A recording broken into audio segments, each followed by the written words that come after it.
Look around you for a second. Your phone case, your water bottle, the keyboard under your fingers, almost everything within arm's reach has one thing in common. It's plastic. But here's the strange part. Not a single one of those objects began as plastic.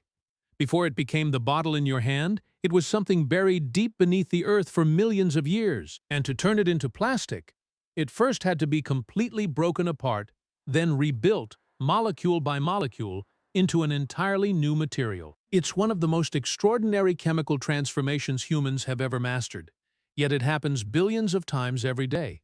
So how does black crude oil become a crystal-clear bottle, a flexible phone case, or the packaging around your food? In the next few minutes, you'll see every step of that journey, and by the end, you'll never look at a plastic object the same way again. The origin, nobody talks about. Most people think plastic was invented in a laboratory, but its story begins much earlier and much deeper. Plastic's raw material is crude oil, formed over hundreds of millions of years as ancient plants, sea creatures, and microscopic life were buried, compressed, and transformed beneath the Earth's surface. The modern plastic industry began in 1907 when chemist Leo Baekeland created Bakelite, the world's first fully synthetic plastic. That breakthrough launched a revolution, and within decades, plastic had replaced wood, glass, and metal in countless everyday products. Today, it's one of the world's most important materials. But none of it exists without that ancient oil underground. And that's where the real journey begins. The journey from oil to object. Stage 1. Drilling for the raw material. It starts miles beneath the surface. Massive drilling rigs bore deep into the Earth's crust, cutting through rock, sediment, and geological layers until they reach underground reservoirs filled with crude oil. When the drill finally breaks through, pressure inside the reservoir forces the oil upward through the wellbore. In the early life of an oil field, this happens almost on its own. The pressure is so intense that oil surges to the surface naturally. As that pressure drops over time, engineers pump in gases and fluids to push the oil upward. Every drop is valuable. Nothing is wasted. The crude oil is then collected, stored, and transported, usually to a refinery hundreds or thousands of miles away. But crude oil on its own is useless for making plastic. It's a complex cocktail of hundreds of different hydrocarbons all mixed together. To make plastic, you have to separate what you need. And that requires one of the most elegant industrial processes ever invented. This is where things get surprising. Stage 2. Refining the tower that sorts everything. At the refinery, crude oil enters a furnace and is heated to around 400 degrees Celsius.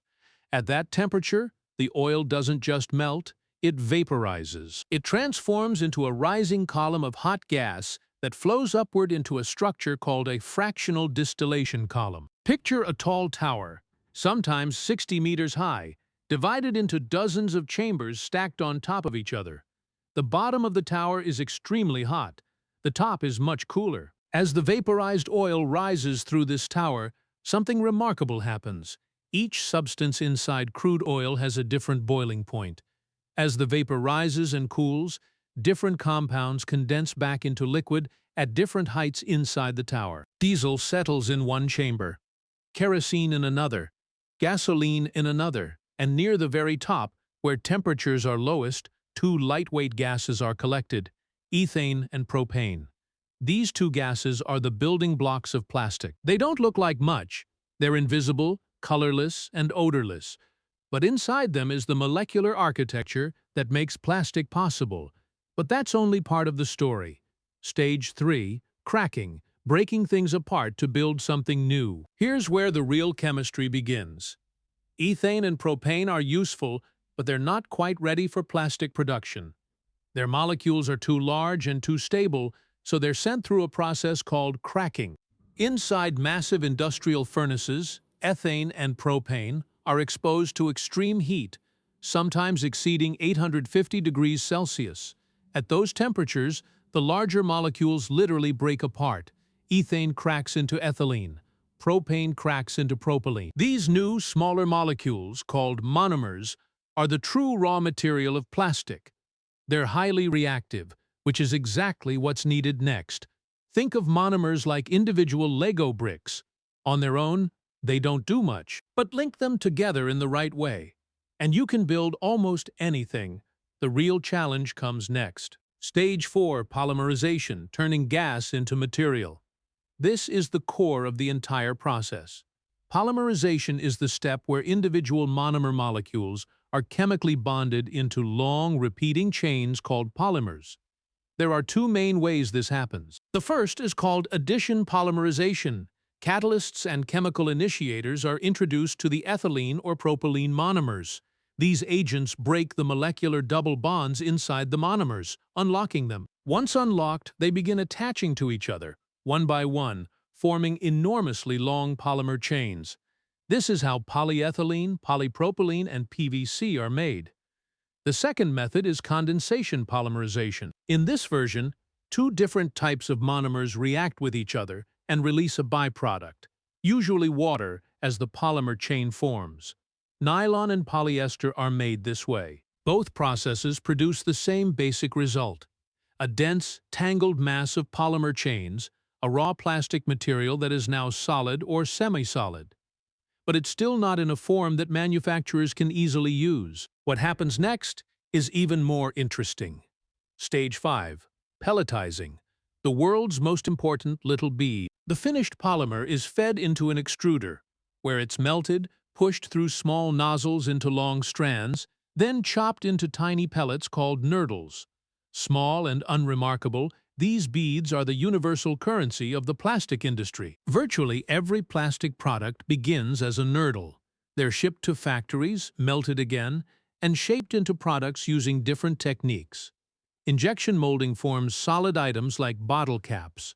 Extrusion creates pipes and plastic films. Blow molding inflates molten plastic into hollow bottles and containers.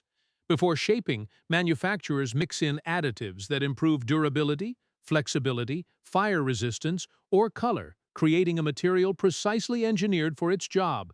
Why it matters? Think about what just happened. Ancient organic matter, buried for hundreds of millions of years, was drilled, refined, cracked apart, rebuilt at the molecular level, and transformed into the cap on your water bottle.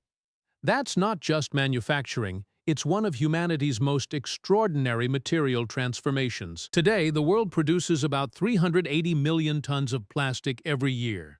It makes modern medicine, food preservation, and electronics possible. But its greatest strength is also its greatest weakness. Plastic lasts for centuries. Tiny pellets spill into rivers and oceans, while a single bottle can remain in the environment for around 450 years. The world is still learning how to live with the material it created. What you'll never forget. Here's the truth about plastic. It's both one of humanity's greatest achievements and one of its greatest challenges. The material that keeps medicine sterile, protects our food, and powers modern life is the same material accumulating in oceans and ecosystems around the world.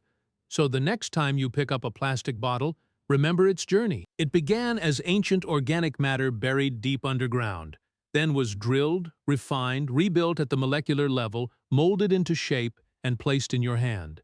That's not just a bottle. It's millions of years of Earth's history transformed by human ingenuity. The question is, what do we do with that knowledge?